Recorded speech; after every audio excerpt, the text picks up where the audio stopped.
is the Herdline News. So details about Tom Brady's contract continue to emerge. It's technically a 2-year extension through the 2021 season, but 2020 and 2021 are void years, which is actually similar to the Saints' 5-year extension with Drew Brees in 2016 that included 3 void years.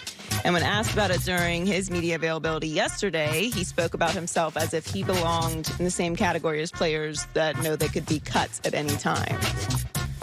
It's really the reality for most guys in the NFL. You know, I don't want to think that I'm any different than everyone else. Like, football's a tough business. It's a production business. And, you know, I'm ready to go this year, and that's really what matters. And that's where my focus is. It's a unique situation. It is what it is. That's a good line.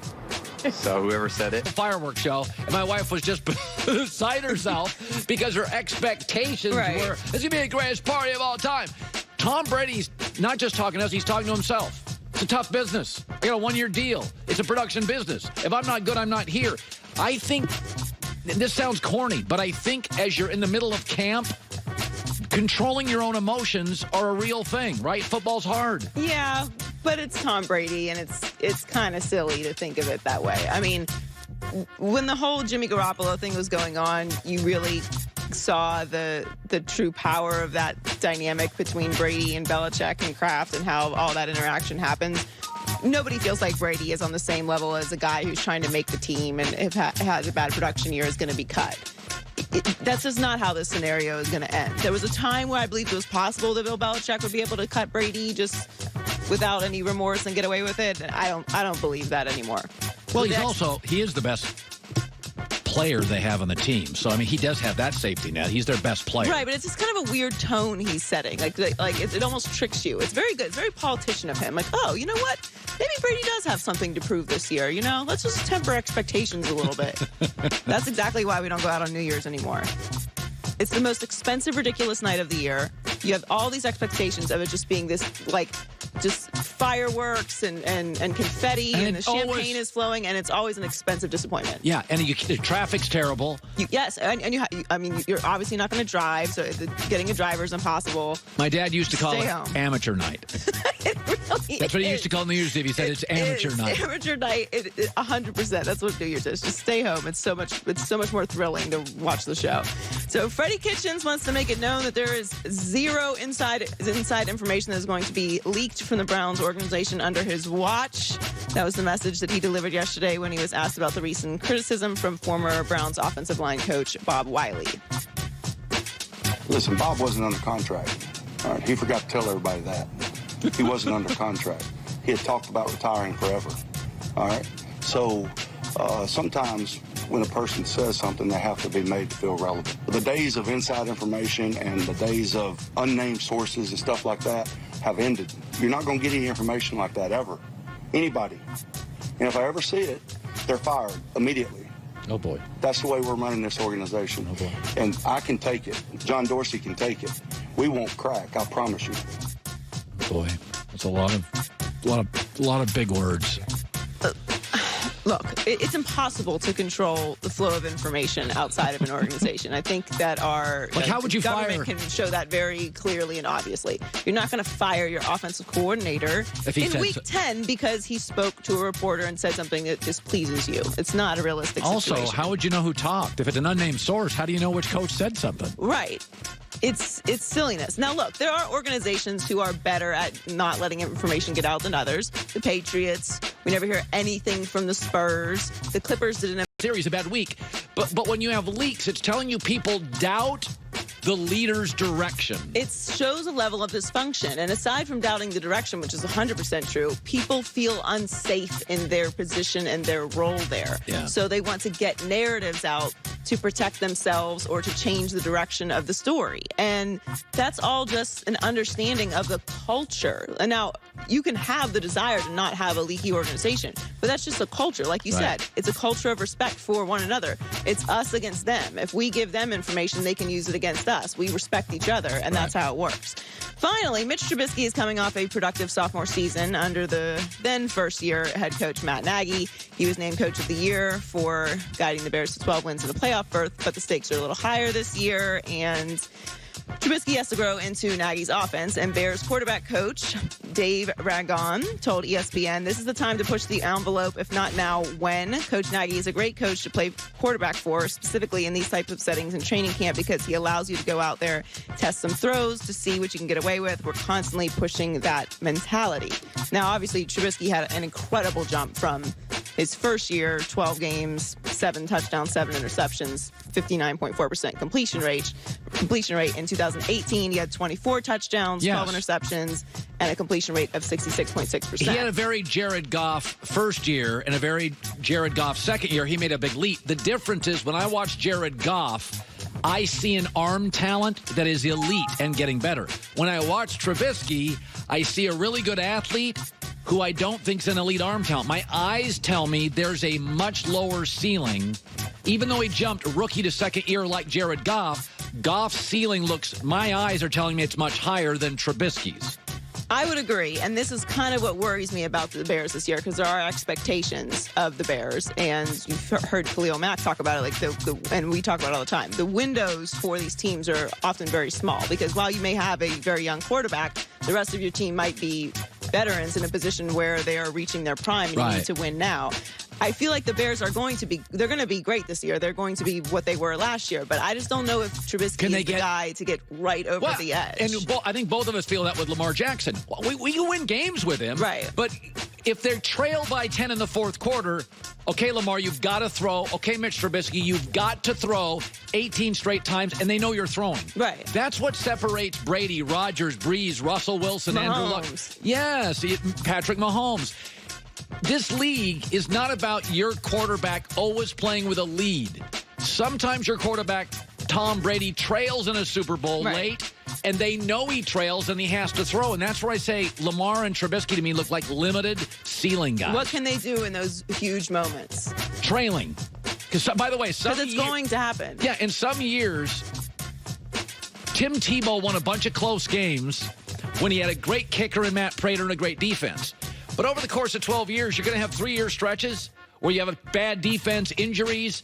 So now you have to win shootouts. Tebow could never win shootouts. I don't think Trubisky can win shootouts, but I do think Matt Nagy's amazing, and their defense will keep him out of shootouts most weeks. So I think they're going to be good. But at some point, they're going to pay him, and you're going to have to get rid of some of those defenders. That's the Andy Dalton thing. When Andy was cheap, Bengals had all sorts of players. Right. Then they paid Andy, and now it's like, oh, Andy can't play from behind. I mean, I don't want to put the Andy Dalton label on Trubisky just yet, but I just feel like you feel. I can't see him in that big moments making those plays to get them back, and that's what you rely on in the postseason. Yep. Joy with the news. Well, that's the news. And thanks for stopping by.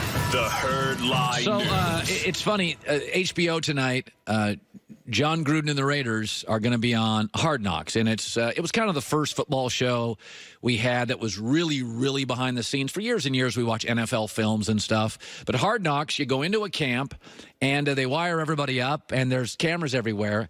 Derek Carr was talking about it. There's a very funny line in this. Here's the sound of Derek Carr saying it's not going to be a distraction. Listen carefully. What I think it does, it opens up the world to show us who we really are, you know? And I think that's a good thing. I've really enjoyed them, honestly. It's been cool. It's not really a distraction, to be honest. There's so many cameras around all the time. Even in meetings, Coach is always filming his presentations. So we're kind of used to it. Coach is always filming his presentations in meetings. Well, that's what TV stars do. That's always been my concern with John Gruden. He's a TV star. Here's the best way to explain it. A lot of people make money in America, but some of the money is hard money. Lawyers put in brutal hours. Doctors. I know a doctor. He does very well. He's always on call. He gets every other weekend off. Doctors, medicine, lawyers, that is hard money. It's good money. It's hard money. Television is the easiest money. It's just a river that flows into your bank account. You've got makeup people and hair people and multiple producers. Even on this little show, we've got like 6, 8, 10, 12 people helping us. TV's easy money, and you get addicted to it, and it just keeps flowing into your bank account. And like Magic Johnson with the Lakers, John Gruden has a brand to protect that continues to pay him for being a TV star. Gruden was ESPN's highest paid employee. I thought he deserved it. I thought he was a rock star. He was the lead analyst on Monday Night Football, and he was very, very aware of his brand. I'll leave it at that. Like Magic Johnson, and that can get you in trouble. What did we say about Magic? He's not totally all in on job number one. Do you really want to hear that your head coach in the NFL is taping all the presentations? Really? What for? Why? Andy Reid's are probably even better. He doesn't tape them. Sean Payton could tape and sells his. He doesn't tape them. Why is Gruden taping his? Why are the cameras there? Because he's a brand. Rex Ryan talked a lot. He felt he was a brand. I don't want my coach to be a brand. I want my coach to be a coach. Sean McVay doesn't tape his presentations. Kyle Shanahan doesn't tape his. Listen, HBO didn't want the Raiders. They didn't want Derek Carr. They wanted John Gruden. The Raiders have the second losingest win percentage in the league in the last 15 years to Cleveland. The Raiders don't sell anymore, despite what the Oakland crowd will tell you. They don't sell anymore. And Derek Carr's a nice kid. I like him more than most, but he doesn't move the needle. HBO is paying John Gruden. That's why you got it, because your coach is a rock star.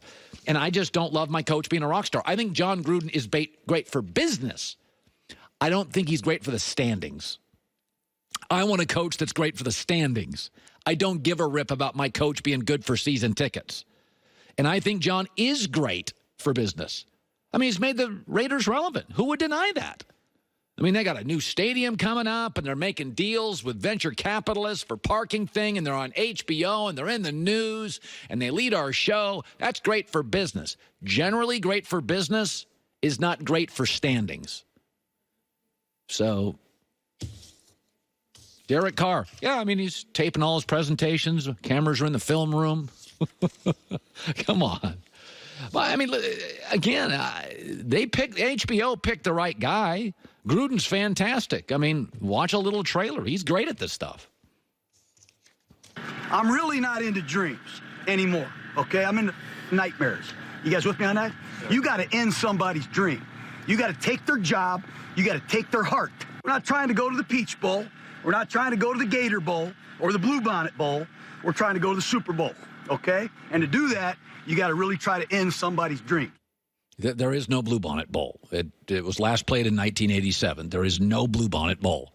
But again, you just say stuff on TV, and TV validates people.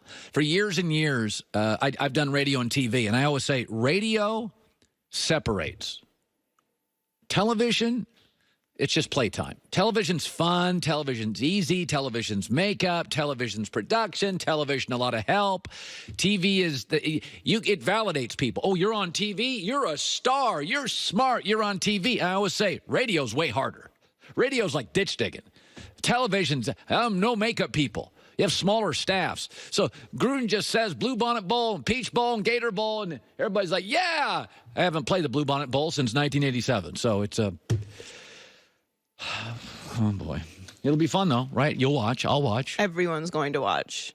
Yeah, Did you see that clip? You couldn't write that. It's just natural.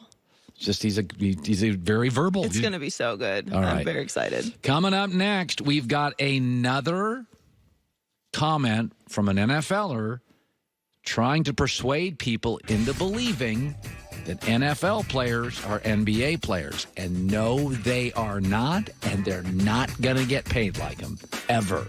That's coming up. All right, I've had 6 Casper mattresses in my home for years, including a dog bed. Yes, Casper has dog beds, kid beds, adult beds, duvets, bed frames, bedding. It's got everything.